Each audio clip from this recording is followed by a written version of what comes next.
નમસ્કાર મિત્રો, સ્વાગત છે તમારું અમારી યુટ્યુબ ચેનલમાં। તો મિત્રો, જીએસએસબી એટલે કે ગુજરાત ગૌણ સેવા પસંદગી મંડળ દ્વારા અધિક મદદનીશ ઇજનેર વિદ્યુતની પોસ્ટ પર ભરતી જાહેર કરવામાં આવેલી છે। તો આ ભરતી વિશે તમામ માહિતી આજના વિડીયોમાં મેળવી લેશું, પરંતુ તે પહેલા વિડીયો ગમે તો લાઈક અને શેર કરી દેજો। ચેનલમાં નવા હોય તો ચેનલને સબસ્ક્રાઇબ કરી દેજો। તો ચાલો મિત્રો, વિડીયોની શરૂઆત કરીએ।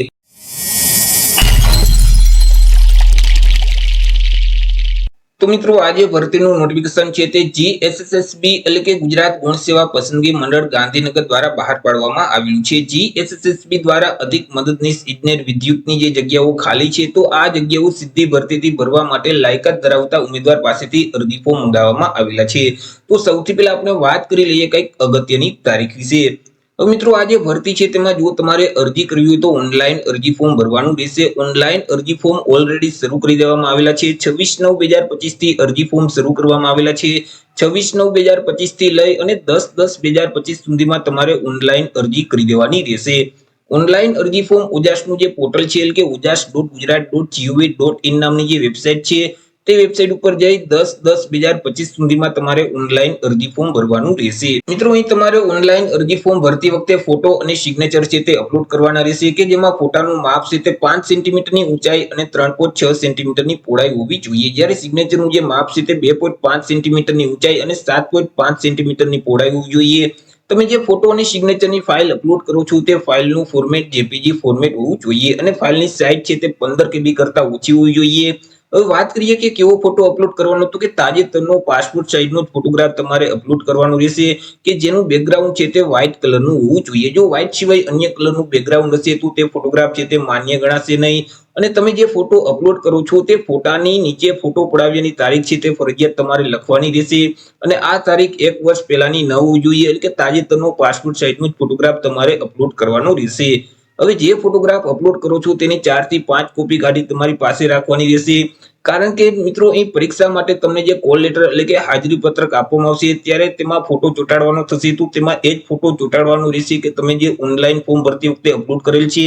તે સિવાય ડોક્યુમેન્ટ વેરિફિકેશન માટે તમારી પાસે જ્યારે ફોટોગ્રાફ માંગવામાં આવે તો ત્યારે પણ તમારે એ જ ફોટો આપવાનો રહેશે કે જે તમે ફોર્મ ભરતી વખતે અપલોડ કરેલ છે। જો મિત્રો અલગ અલગ તબક્કામાં અલગ અલગ ફોટોગ્રાફ તમે રજૂ કરશો તો તમારી જે નિમણૂક છે તેમાં બાદ આવી શકે છે, એટલે કે નિમણૂક રદ થઈ શકે છે। વાત કરી લઈએ મિત્રો જગ્યા વિશે, કે કુલ કેટલી જગ્યા છે અને કેટેગરી મુજબ કેટલી જગ્યા રહેશે, તો કે કુલ 51 જેટલી જગ્યા પર આ ભરતી જાહેર કરવામાં આવેલી છે। આ જે 51 જગ્યા છે તેમાંથી મિત્રો બિન અનામત એટલે કે સામાન્ય વર્ગના જે ઉમેદવાર છે તેમના માટે 22 જગ્યા છે।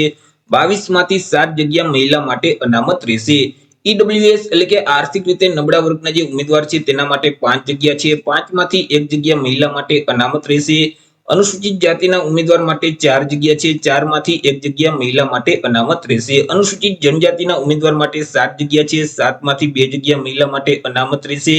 સામાજિક અને શૈક્ષણિક રીતે પછાત વર્ગના ઉમેદવાર માટે 13 જગ્યા છે। 13 માંથી 4 જગ્યા મહિલા માટે અનામત રહેશે। આવી રીતે કુલ 51 જેટલી જગ્યા પર આ ભરતી જાહેર કરવામાં આવી છે। આ જે 51 જગ્યા છે તેમાંથી 5 જગ્યા માજી સૈનિક માટે અનામત રહેશે। મિત્રો, અહીં જે ઉમેદવાર સામાજિક અને શૈક્ષણિક રીતે પછાત વર્ગના છે એટલે કે એસસીબીસી કેટેગરીના ઉમેદવાર છે તો તેઓએ નોન ક્રિમિનલ સર્ટિફિકેટ આપવાનું રહેશે। હવે આ જે નોન ક્રિમિનલ સર્ટિફિકેટ છે તે કઈ તારીખથી કઈ તારીખ સુધીનું માન્ય ગણાશે, તો કે તમારી પાસે રાજ્ય સરકારની નોકરી માટેનું જો નોન ક્રિમિનલ સર્ટિફિકેટ હોય એટલે કે ગુજરાતી ભાષાનું સર્ટિફિકેટ હશે તો તે સર્ટિફિકેટ 1/4/2023 થી લઈ અને અરજી ફોર્મ ભરવાની જે છેલ્લી તારીખ છે 10/10/2025 આ સમયગાળા દરમિયાન તમે તે સર્ટિફિકેટ મેળવેલ હશે તો તે સર્ટિફિકેટ માન્ય ગણાશે। પરંતુ તમારી પાસે કેન્દ્ર સરકારની નોકરી માટેનું જો નોન ક્રિમિનલ સર્ટિફિકેટ હશે તો તે સર્ટિફિકેટ તમે 1/4/2025 થી લઈ અને 10/10/2025 ના સમયગાળા દરમિયાન મેળવેલ હશે તો તે સર્ટિફિકેટ માન્ય ગણવામાં આવશે। એવી જ રીતે જે ઉમેદવાર ઈડબ્લ્યુએસ એટલે કે આર્થિક રીતે નબળા વર્ગના ઉમેદવાર છે તો તેઓએ ઈડબ્લ્યુએસ નું પ્રમાણપત્ર આપવાનું રહેશે। હવે આ જે ઈડબ્લ્યુએસ નું પ્રમાણપત્ર છે તે તમારી પાસે રાજ્ય સરકારની નોકરી માટેનું ઈડબ્લ્યુએસ નું પ્રમાણપત્ર હશે તો તે સર્ટિફિકેટ તમે 11/10/2022 થી લઈ અને 10/10/2025 ના સમયગાળા દરમિયાન મેળવેલ હશે તો તે સર્ટિફિકેટ માન્ય ગણાશે।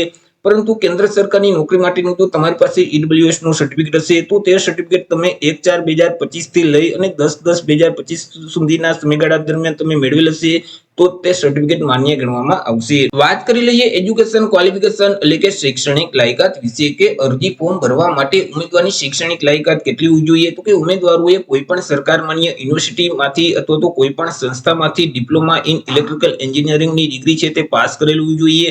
અથવા તો તે સમકક્ષ એટલે કે diploma in electrical and electronic એન્જિનિયરિંગની ડિગ્રી છે તે પાસ કરેલ હોવી જોઈએ। સાથે સાથે ઉમેદવાર પાસે બેઝિક કોમ્પ્યુટરનું નોલેજ હોવું જોઈએ।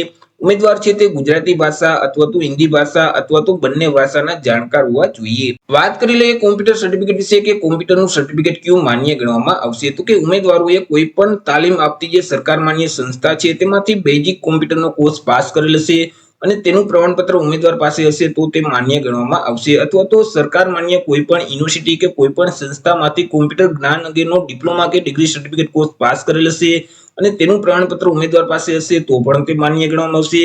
અથવા તો કોઈ પણ ડિગ્રી કે ડિપ્લોમાનો જે અભ્યાસક્રમ છે તે અભ્યાસક્રમ કોમ્પ્યુટર વિષય સાથે પાસ કરેલ હશે અને તેનું પ્રમાણપત્ર ઉમેદવાર પાસે હશે તો પણ તે માન્ય ગણવામાં આવશે। અથવા તો ધોરણ 10 કે ધોરણ 12 ની જે પરીક્ષા છે તો આ પરીક્ષા કોમ્પ્યુટર વિષય સાથે પાસ કરેલ હશે અને તેનું પ્રમાણપત્ર ઉમેદવાર પાસે હશે તો પણ તે માન્ય ગણવામાં આવશે। પરંતુ હાલ અત્યારે અરજી ફોર્મ ભરતી વખતે બેઝિક કોમ્પ્યુટરનું સર્ટિફિકેટ નથી ઉમેદવાર પાસે તો પણ તે ઓનલાઈન અરજી ફોર્મ ભરી શકશે। પરંતુ મિત્રો જ્યારે ઉમેદવારોને નિમણૂક પત્ર આપવામાં આવે તો નિમણૂક પહેલા ઉમેદવારોએ બેઝિક કોમ્પ્યુટરની પરીક્ષા પાસ કર્યાનું પ્રમાણપત્ર ફરજિયાત રજૂ કરવાનું રહેશે। જો નિમણૂક મેળવતા પહેલા અહીં પ્રમાણપત્ર રજૂ નહીં કરી શકે તો ઉમેદવારની પસંદગી છે તે રદ કરી દેવામાં આવશે। વાત કરી લઈએ એજ લિમિટ એટલે કે વય મર્યાદા વિશે। અરજી ફોર્મ ભરવા માટે ઉમેદવારની ઉંમર કેટલી હોવી જોઈએ, તો કે અહીં ઉમેદવારોએ અરજી ફોર્મ ભરવાની જે છેલ્લી તારીખ છે 10/10/2025 તો આ તારીખને ધ્યાનમાં રાખી ઉમેદવારે પોતાની ઉંમરની ગણતરી કરવાની રહેશે। 10/10/2025 ના રોજ ઉમેદવારની ઉંમર છે તે ઓછામાં ઓછી 18 વર્ષ અને વધુમાં વધુ 33 વર્ષની હોવી જોઈએ। પરંતુ અહીં જે અનામત વર્ગના ઉમેદવાર છે તો તેઓને સરકારશ્રીના નિયમ અનુસાર ઉંમરમાં છૂટછાટ આપવામાં આવશે। જેમ કે સામાન્ય વર્ગની મહિલા ઉમેદવાર છે તો તેઓને 5 વર્ષની છૂટછાટ મળવાપાત્ર થશે। અનામત વર્ગના તમામ ઉમેદવારોને 5 વર્ષની છૂટછાટ આપવામાં આવશે। દિવ્યાંગ ઉમેદવારો છે તો તેઓને 10 વર્ષની ઉંમરમાં છૂટછાટ મળવાપાત્ર થશે। માજી સૈનિક છે તો તેઓએ જે સંરક્ષણ સેવા બજાવેલ છે તે ઉપરાંત 3 વર્ષની છૂટછાટ આપવામાં આવશે।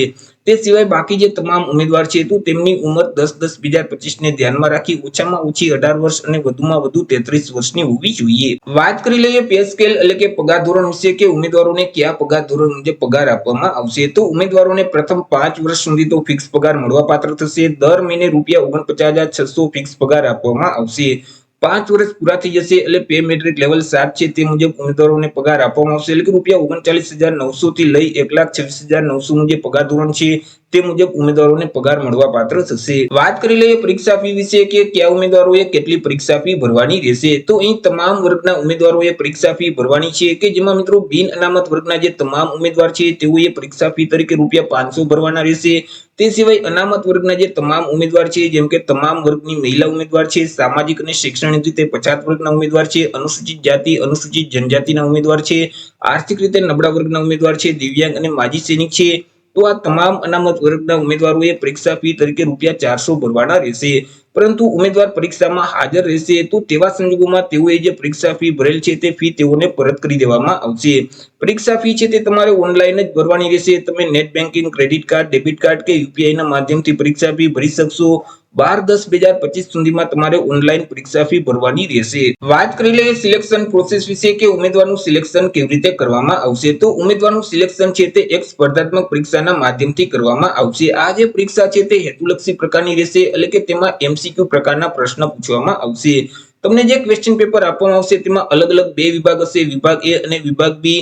બંને વિભાગ તમારે ફરજિયાત આપવાના રહેશે અને બંને વિભાગમાં પાસ થવું ફરજિયાત રહેશે। કે જેમાં વિભાગ એ છે તેમાં કુલ 60 એમસીક્યુ પ્રકારના પ્રશ્ન પૂછવામાં આવશે। એક પ્રશ્નનો 1 માર્ક એટલે 60 માર્કનો વિભાગ એ રહેશે કે જેમાં તાર્કિક કસોટીઓ અને ડેટા ઇન્ટરપ્રિટેશનને લગતા 30 પ્રશ્ન પૂછવામાં આવશે। ગાણિતિક કસોટીઓ સંબંધિત 30 પ્રશ્ન પૂછવામાં આવશે એટલે કે ગણિત અને રીઝનિંગના દાખલાઓ છે તે પૂછવામાં આવશે। કુલ 60 પ્રશ્ન પૂછવામાં આવશે કે જેમના 60 માર્ક રહેશે। ત્યાર પછી વિભાગ બી છે તો તેમાં ભારતનું બંધારણ, વર્તમાન પ્રવાહ, ગુજરાતી અને ઇંગ્લિશ ગ્રામર સંબંધિત 30 પ્રશ્ન પૂછવામાં આવશે કે જેમના 30 માર્ક રહેશે। અને સંબંધિત વિષય અને તેની ઉપયોગિતાને લગતા જે પ્રશ્ન છે એટલે કે ઇલેક્ટ્રિકલ એન્જિનિયર સંબંધિત જે પ્રશ્ન છે તો તેવા 120 પ્રશ્ન પૂછવામાં આવશે કે જેમના 120 માર્ક રહેશે। જેથી કરી વિભાગ બી છે તે કુલ 150 માર્કનો રહેશે।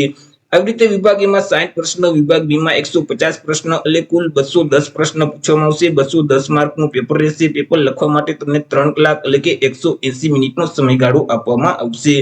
આ જે બંને વિભાગ છે તેમાં પાસ થવા માટે બંને વિભાગમાં ઉમેદવારોએ 40% ફરજિયાત લેવાના રહેશે તો તે ઉમેદવાર પાસ ગણાશે। ત્યાર પછી મિત્રો આ જે પરીક્ષા છે તેમાં માઇનસ પટ્ટી પણ લાગુ પડશે। જો તમે પ્રશ્નનો જવાબ ખોટો ટીક કરશો તો તમે જે પ્રશ્નનો સાચો જવાબ આપેલ છે અને તમને 1 માર્ક મળેલ છે તો તેમાંથી 1/4 માર્ક એટલે કે 0.25 માર્ક માઇનસ કરી દેવામાં આવશે। તો એ રીતે મિત્રો ગુજરાત ગૌણ સેવા પસંદગી મંડળ દ્વારા અધિક મદદનીશ ઇજનેર વિદ્યુતની પોસ્ટ પર ભરતી જાહેર કરવામાં આવેલી છે। તો આશા રાખું છું વિડીયો પસંદ પડ્યો હશે। વિડીયો પસંદ પડ્યો તો લાઈક અને શેર કરી દેજો। ચેનલમાં નવા હોય તો ચેનલને સબસ્ક્રાઇબ કરી દેજો। ફરી મળીશું એક નવા ટોપિક સાથે એક નવા જ વિડીયોમાં। ત્યાં સુધી જય હિન્દ, વંદે માતરમ।